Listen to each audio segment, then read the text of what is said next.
अस्सलाम वालेकुम नाज़रीन, आप देख रहे हैं JN न्यूज़ HD। आइए नजर डालते हैं आज की अहम खबरों पर।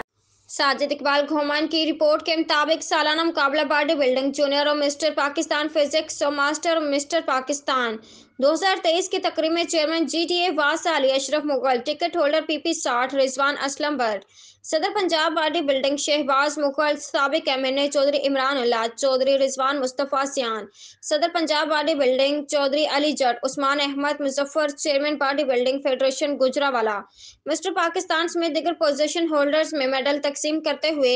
अपने मुश्तरका बयान में कहा कि खेलों जैसी कबड्डी, क्रिकेट और बॉडी बिल्डिंग वगैरह सेहतमंदाना सरगर्मियों को फरोग देकर नौजवान नस्ल को जुराइम की तरफ राग़िब होने से बचाया जा सकता है। खेलों को फरोग देने से ही सेहतमंद माशरा की तश्कील मुमकिन है, क्योंकि सेहतमंद माशरे की तकमील के लिए सेहतमंद दिमाग होना बेहद ज़रूरी है, जो सिर्फ खेलों को फरोग देने से ही मुमकिन है। अगर नौजवान नस्ल को खेलों के लिए अच्छे मौके और माहौल दिया जाए तो ना सिर्फ वो अच्छे शहरी बल्कि मुल्क का नाम भी पूरी दुनिया में रोशन कर सकते हैं। उन्होंने कहा कि जिस तरह कराची के गुल खान ने मास्टर मिस्टर पाकिस्तान का टाइटल अपने नाम किया है, इसी तरह अगर नौजवानों को मुनासिब सहूलियत और हौसला अफजाई की जाए तो बहुत से काबिल खिलाड़ी आगे निकलकर मुल्क का नाम रोशन कर सकते हैं। स्पोर्ट्स के शोबा को फाल करके काबिल और मेहनती लड़कों को आगे लाने की जरूरत है।